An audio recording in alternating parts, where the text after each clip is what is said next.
नमस्कार, स्वागत है आपका सत्यहिंदी.com पर। मैं हूं नीलू व्यास और एक बार आपके साथ फिर से जुड़ रही हूं आपके पसंदीदा कार्यक्रम आज का एजेंडा में, जहां पर मैं लेकर आती हूं आपके लिए दिन भर की 3 बड़ी खबरों का विश्लेषण। आज की मेरी लिस्ट में पहली स्टोरी है किसान आंदोलन। किस तरीके से किसान अपनी जिद पर अड़े हुए हैं। हालांकि उनको अगले दौर की बातचीत कल सरकार से करनी है, लेकिन जिस तरीके से उन्होंने सारे बॉर्डर्स को सील कर दिया है और उस पर बिल्कुल एक ब्लॉकेड बना हुआ है, तो मुझे नहीं लग रहा है कि किसान पीछे हटने के मूड में है।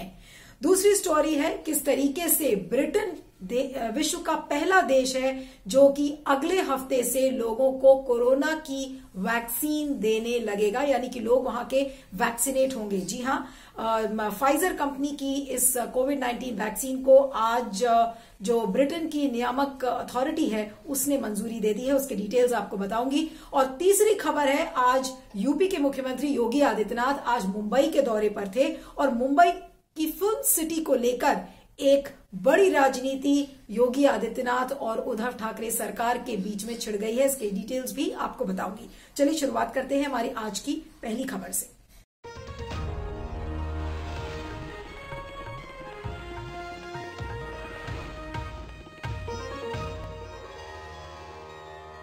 तो चलिए बात करते हैं किसान आंदोलन की। आज 7वां दिन है किसान आंदोलन का। कल आपने देखा था किस तरीके से केंद्रीय मंत्रियों के साथ 35 किसान संगठन के जो प्रतिनिधि थे वो केंद्र सरकार से मिले। केंद्र सरकार ने ये कहा कि वो एक कमेटी का गठन करेंगे ताकि जो कृषि कानून है उस पर चर्चा हो सके, लेकिन वो पूरी बातचीत विफल हो गई।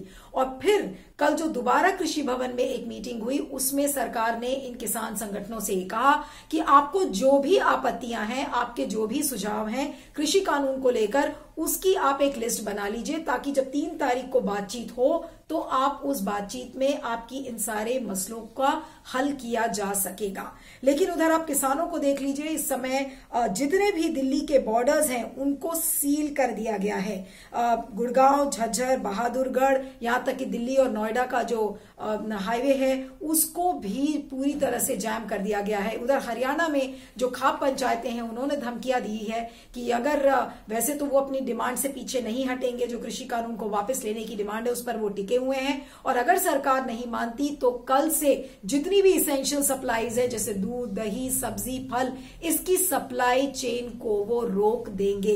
यानी कि किसान बिल्कुल भी मूड में नहीं है पीछे हटने के। अब आज गृह मंत्री अमित शाह के घर पर मीटिंग हुई थी और जिसमें कि नरेंद्र सिंह तोमर जो कृषि मंत्री हैं और पीयूष गोयल दोनों शामिल थे। उस बातचीत में आज उन लोगों ने क्या तय किया है, लेकिन कल जो 3 दिसंबर को बातचीत होनी है उस पर सारी निगाहें टिकी होंगी। लेकिन जो किसानों की शंकाएं हैं कि ये जो 3 कृषि कानून है ये काले कानून है, क्योंकि ये एमएसपी को डिसमेंटल करते हैं, जमाखोरी और कालाबाजारी को बढ़ाते हैं, कॉन्ट्रैक्ट फार्मिंग के जरिए कॉर्पोरेट लॉबी उन पे हावी हो जाएगी। तो कुल मिला के जो एग्रीकल्चर सेक्टर का जो कॉर्पोरेटाइजेशन है उसको लेकर किसानों के मन में डर है और वो पीछे हटने के लिए तैयार नहीं है। अब क्या सरकार कानून वापस लेगी? अभी तक तो नहीं लग रहा है कि वो बिल्कुल भी मूड में है कि ये कृषि कानून वापस ले, लेकिन क्या बीच का रास्ता निकल कर आ सकता है या नहीं आ सकता, इस पर देखने वाली बात है। लेकिन आपको एक चीज गौर करनी होगी कि ये जो किसान हैं हरियाणा और पंजाब के मुख्यतर रूप से, जिन्होंने गेहूं और जो चावल की जो फसल है वो बो चुके हैं, उनके पास यूरिया की इसमें खाद भी डाल चुके हैं, अब उनके पास आराम से टाइम है अगले 3-4 हफ्ते का, तो वो चाहे धरना हो चाहे किसी भी एजिटेशन में, वो एक लंबे समय के लिए बैठने के लिए इस समय तैयार हैं। और यही वजह है कि बार बार लोग ये कह रहे हैं कि किसान अब पीछे नहीं हटेंगे। तो सरकार अगर कोई बीच का रास्ता नहीं निकालती तो ये जितने भी किसान हैं, और अब आपको बता दें कि बहुत सारे राज्यों से दूर दूर से किसान इस समय आ गए हैं, और जैसा मैंने आपको बताया कि दिल्ली के 5 बॉर्डर्स हैं जिसमें कि टिकरी और सिंघू बॉर्डर भी मिले हुए हैं, जिन जगह की जिनके नाम मैंने आपको बताए थे। तो वो सारे बॉर्डर्स को किसानों ने, पुलिस ने बैरिकेड्स लगा दिए और किसान वहां पर धरने पर बैठे हुए हैं। तो यानी कि कोई बीच का रास्ता निकल पाएगा वो थोड़ा सा मुश्किल लग रहा है। लेकिन कल सरकार क्या रास्ता निकालती है इन किसानों के लिए वो देखने वाली बात होगी। लेकिन हाँ, जिस तरीके से बीजेपी के ऊपर दबाव बना हुआ है, उनके सहयोगी दल जैसे हरियाणा में जेजेपी जो उनका सहयोगी दल है, अजय चौटाला ने एक बार नहीं कई बार इस बात को कह दिया है कि एमएसपी की गारंटी जो लीगल प्रोविजन है उसकी लिखित में सरकार को करनी चाहिए। उधर राजस्थान में जो एनडीए के सहयोगी दल है आरएलपी, उन्होंने कहा है कि अगर किसानों से ठीक से बातचीत नहीं हो पाई तो वो अपना नाता बीजेपी से तोड़ लेंगे। तो इस तरीके का एक राजनीतिक दबाव भी इस समय बीजेपी के ऊपर है। अब अकाली दल से ऑलरेडी नाता टूट चुका है एनडीए का, तो अब क्या ऐसे समय में जब किसानों का वोट बैंक ऐसा लग रहा है कि हाथ से फिसलता जा रहा है, तो ऐसे में क्या कुछ और एलाइज को बीजेपी खोना चाहेगी? ये सारे तमाम बड़े सवाल इस समय बीजेपी के सामने हैं और ये देखने वाली बात होगी कि कल 3 दिसंबर को क्या वाकई में कोई बीच का रास्ता निकल पाता है, नहीं तो ये किसान पीछे हटने वाले नहीं है। इस पर आपका क्या फीडबैक है जरूर बताइएगा। मैं आगे चलती हूँ।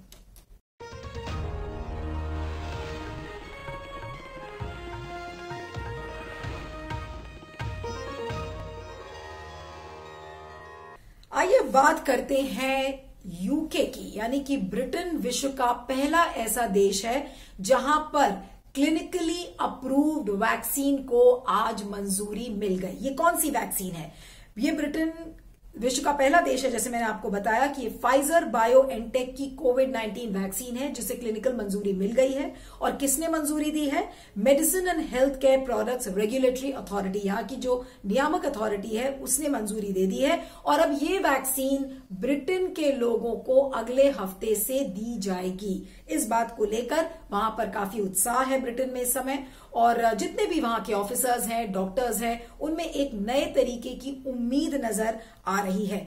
अब जो ब्रिटेन की जो वैक्सीन कमेटी है उन्होंने कहा है कि पहला जो टीका है वो ज्यादातर जो वल्नरेबल ग्रुप्स हैं, हेल्थ सेक्टर के लोग हैं, बुजुर्ग हैं, उनको लगेगा। और ये निर्णय जो वहां की वैक्सीन कमेटी है उन्होंने लिया है। इस वैक्सीन की जो एफिकेसी है बताई जा रही है कि 90% ये इफेक्टिव रहेगी। और एक नई तरीके की टेक्नोलॉजी है जिसे हम मैसेंजर आरएनए टेक्नोलॉजी कहते हैं, उस टेक्नोलॉजी पर बेस्ड ये पूरी वैक्सीन बनाई गई है। अब जो फाइजर के सीईओ हैं एल्बर्ट बर्ला, उन्होंने कहा है कि ये उनका एक एम था जो कि आज पूरा हो गया है। और अब ब्रिटेन के बाद उनकी बारी है कि विश्व के बाकी देशों में भी इस वैक्सीन को वो ले जाए। जो ब्रिटेन के हेल्थ सेक्रेटरी हैं मैट हैनॉक, उन्होंने भी कहा है कि जो नेशनल हेल्थ सर्विस है ब्रिटेन की, वो अब अगले हफ्ते से टीकाकरण वहां पर शुरू हो जाएगा।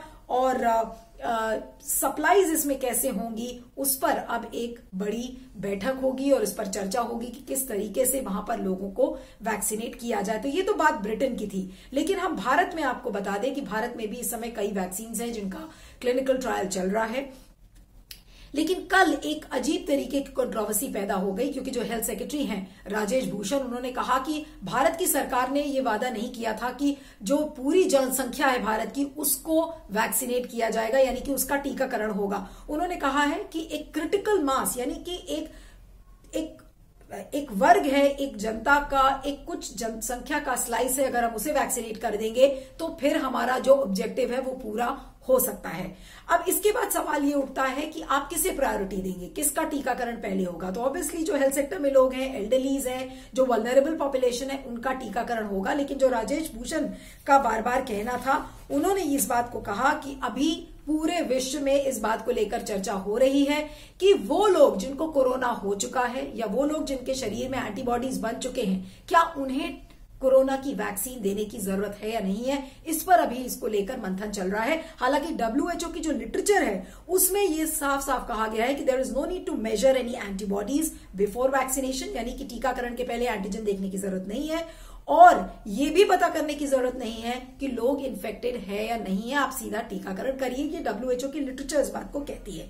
तो जो अभी जो ब्यूरोक्रेट्स का मानना है, जैसा कि राजेश भूषण ने कहा कि उनका ये एम है कि जो इन्फेक्शन का चेन है उसे ब्रेक किया जा सके। लेकिन सारी बात आ जाती है कि जब हम इसका टीका का राजनीतिकरण करते हैं, जिस तरीके से बिहार में एक फ्री वैक्सीन को प्रॉमिस किया गया, और अब सवाल वही उठता है कि अगर आप अगर आपने आइडेंटिफाई नहीं किया है कि किस जनसंख्या को पहला टीका लगेगा या पहले फेज में उसका टीकाकरण करेंगे, तो उन लोगों का क्या होगा जिनको कोरोना हो गया है। जिन लोगों को कोरोना हो गया है उसमें कई ऐसे केसेस हैं जिसमें कोरोना का रिलैप्स आ रहा है, री इन्फेक्शन हो रहा है, तो ऐसे केसेस में आप क्या एंटीबॉडीज मेजर करेंगे, एंटीबॉडीज को मेजर करेंगे, क्या उनका टीकाकरण होगा, ये सारी बातें हैं और ये इतनी आसान प्रक्रिया नहीं है।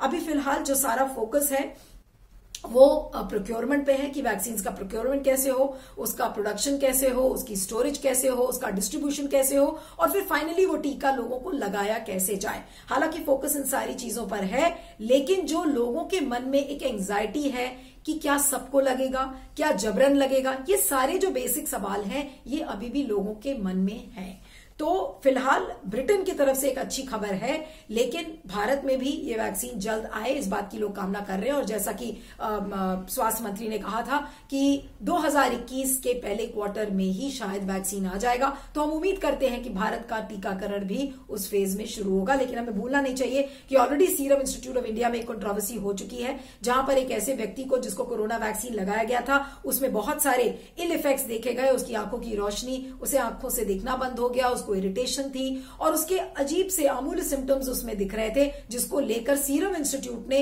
100 करोड़ के मानहानि का दावा किया है। तो ऐसी कंट्रोवर्सीज के बीच में अब हमारे देश में जो वैक्सीन आएगा वो कितना महफूज है अभी ये किसी को पता नहीं है। और सबसे बड़ी बात यह है, आज मैं कुछ डॉक्टर से बात कर रही थी जिन्होंने कहा कि हमारे देश में पीयर रिव्यू का स्कोप नहीं है, क्योंकि SII यानी कि सीरम इंस्टीट्यूट ऑफ इंडिया कोई ऐसी प्रेस रिलीज नहीं निकाल रहा है, कोई ऐसा जर्नल नहीं निकाल रहा है जिससे कि एक्सपर्ट्स काउंटर कर सके। तो वो भी एक बहुत बड़ी कमी है। तो इन सारी जो कंट्रोवर्सीज हैं और जो सारी सिचुएशंस इस समय भारत में मौजूद हैं, उसमें हम उम्मीद कर सकते हैं कि 2021 में कोरोना का वैक्सीन आएगा, लेकिन कितना महफूज रहेगा ये पता नहीं है। लेकिन आपका क्या सोचना है, आप इस पर फीडबैक जरूर दीजिएगा। मैं आगे चलती हूं।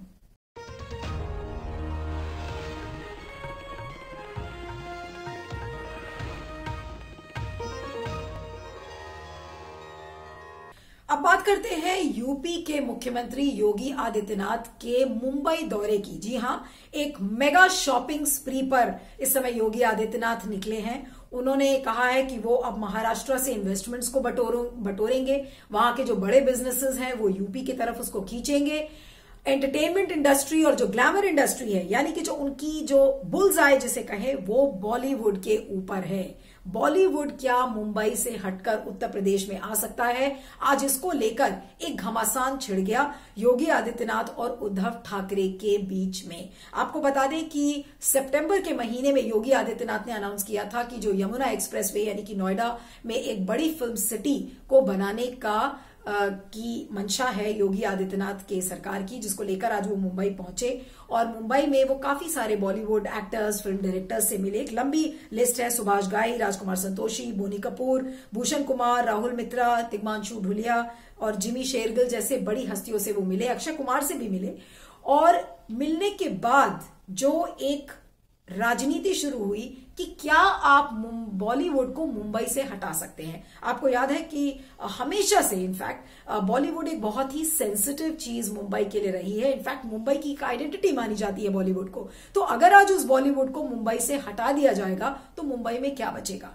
अब आपको बता दें कि योगी आदित्यनाथ ने कहा है कि भाई देखिए, ये बॉलीवुड की जो इंडस्ट्री है ये एक पर्स की तरह नहीं है कि आपके हाथ में वो पर्स है, आपसे किसी ने छीन लिया। योगी आदित्यनाथ का कहना है कि हम एक ऐसा कंड्यूसिव एनवायरनमेंट देंगे जिससे कि बॉलीवुड के जो फिल्म डायरेक्टर्स हैं, एक्टर्स हैं, वो वहां आए, इन्वेस्टर्स वहां आए और इन्वेस्ट करें उत्तर प्रदेश में। ये एक ओपन कॉम्पिटिशन है। लेकिन संजय राउत जो शिवसेना के लीडर है, उन्होंने क्या कहा है? उन्होंने कहा है कि योगी जी मुंबई में आकर बैठ गए हैं, लेकिन साउथ की भी फिल्म सिटी है, पंजाब में फिल्म सिटी है, वेस्ट बंगाल में फिल्म सिटी है, तो क्या वहां भी जाएंगे वहां की इंडस्ट्री को जीतने के लिए? तो ऐसी बात शिवसेना ने इस बात को लेकर अपनी कड़ी एक प्रतिक्रिया जताई है। आपको बता दें कि जो प्रपोज फिल्म सिटी है उत्तर प्रदेश की, वो गौतम बुद्ध नगर में, आपको जैसे मैंने बताया, वहां पे है। लेकिन सिर्फ शिवसेना ही नहीं, जो महाराष्ट्र की जो बीजेपी की जो लीडरशिप है वो भी बहुत सेंसिटिव है बॉलीवुड को लेकर। चंद्रकांत पाटिल ने ये कहा है कि nobody can take the slice of Bollywood away from Mumbai, यानी कि मुंबई से आप बॉलीवुड को नहीं छीन सकते हैं, ये कोई और नहीं, बीजेपी के जो लीडर है चंद्रकांत पाटिल, ये उनका कहना है कि nobody can take Bollywood from Mumbai. और इसके अलावा कांग्रेस के जो लीडर हैं अशोक चव्हाण, उन्होंने भी ट्वीट किया है कि BJP is taking away a slice of Bollywood. तो बहुत ही संवेदनशील मामला है कि बॉलीवुड को क्या योगी आदित्यनाथ मुंबई से हटाकर अब वो यूपी लेकर आएंगे। लेकिन आज मेरा योगी आदित्यनाथ से सवाल है कि आप जब लव जिहाद जैसे कानून की बात करते हैं, एक कट्टरपंथी सोच की बात करते हैं, मुसलमानों को टारगेट करते हैं, कास्टिज्म की जो चीजें हैं सामने आती हैं, लॉ एंड ऑर्डर सबसे बड़ा इशू है कि वहां पे लॉ एंड ऑर्डर जो कानून व्यवस्था है वो इतनी बिगड़ी हुई है, तो आप बिजनेस के लिए एक कंड्यूसिव एनवायरनमेंट कैसे क्रिएट करेंगे। और एक बार फिर से आप एक ऐसे कानून को लेकर आ रहे हैं, लव जिहाद जैसे कानून, जो कि इंटरफेथ मैरिजेस को कहीं ना कहीं उसमें रोड़े अटकाता है। तो ऐसे केस में आप कैसे एक्सपेक्ट कर सकते हैं कि बड़े बिजनेस हाउसेस, बड़ी फिल्म इंडस्ट्रीज और ग्लैमर इंडस्ट्रीज आएंगी। तो पहले अपने राज्य का जो बेसिक फंडामेंटल है योगी जी वो आप ठीक कर ले, चाहे वो कानून व्यवस्था को लेकर हो, चाहे जो सोशल फैब्रिक है आप उसको ठीक कर लीजिए, जर्नलिस्ट हैं वो महफूज नहीं है, मुसलमानों को आपके राज्य में टारगेट किया जाता है। तो ऐसे एनवायरनमेंट में आप बॉलीवुड को अगर आप लेकर आ रहे हैं तो उसके लिए भी तैयार हो जाइएगा कि बॉलीवुड इंडस्ट्री आने के लिए सोचेगी या नहीं सोचेगी। लेकिन योगी जी की मैं इतनी बुराई नहीं कर रही हूं, क्योंकि योगी जी ने 2017 में वो यूपी मुंबई गए थे और उन्होंने आमंत्रण दिया था बहुत सारे इन्वेस्टर्स को। 2018 में वो सारे इन्वेस्टर्स आए लखनऊ में, और जिसके बाद कहा गया कि करीब 4.5 लाख करोड़ के MOU साइन हुए, जिसमें से कि आधे पूरे हो चुके हैं। तो योगी जी की जो मंशा है, उनकी नियत है, वो बिल्कुल साफ है। लेकिन योगी जी अगर अपने राज्य के बेसिक फंडामेंटल्स को ठीक कर लेंगे, जो बेसिक समाज का जो फैब्रिक है अगर उसे ठीक कर लेंगे, तो शायद हो सकता है कि बॉलीवुड भी सोचे आने के लिए यूपी। लेकिन फिलहाल जिस तरीके से फिल्म सिटी को लेकर एक करार दिख रहा है उद्धव ठाकरे और योगी आदित्यनाथ की सरकार में, तो मुझे नहीं लग रहा है कि बॉलीवुड भी इतनी जल्दी इस राजनीति का पॉन बनना चाहेगा। तो इस पर आपका क्या फीडबैक है जरूर बताइएगा। आज के एजेंडा में 3 स्टोरीज में इतना ही। आप मुझे ट्विटर पर फॉलो कर सकते हैं @neelu317, ये मेरा ट्विटर हैंडल है। आप बने रहिएगा सत्यहिंदी.com पर। Thank you so much. सत्य हिंदी के और वीडियोस को देखने के लिए हमारे YouTube चैनल को सब्सक्राइब करें और सीधे नोटिफिकेशन पाने के लिए बेल आइकन दबाएं।